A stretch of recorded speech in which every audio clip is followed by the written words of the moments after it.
Dito sa amin sa Bicol, maraming nag-iinom kahit walang trabaho.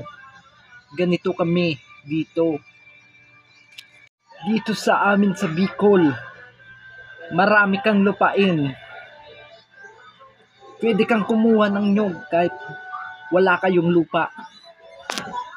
Dito sa amin sa Bicol, walang chismosa kahit saan kanto ka pumunta. Wala ni isa. Kahit puntahan mo ngayon. Dito sa amin sa Bicol, boss na ang tawag sa'yo kahit wala kang trabaho.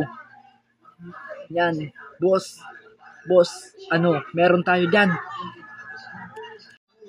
Pumurma ka lang dito sa Bicol. Boss, sinuot mo na yung pampasko mo.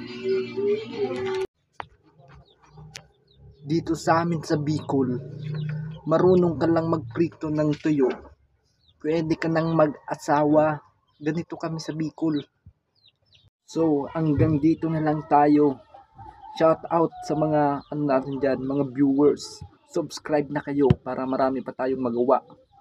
Yan, salamat sa mga nag-subscribe, sa nag-follow sa Facebook natin. Salamat.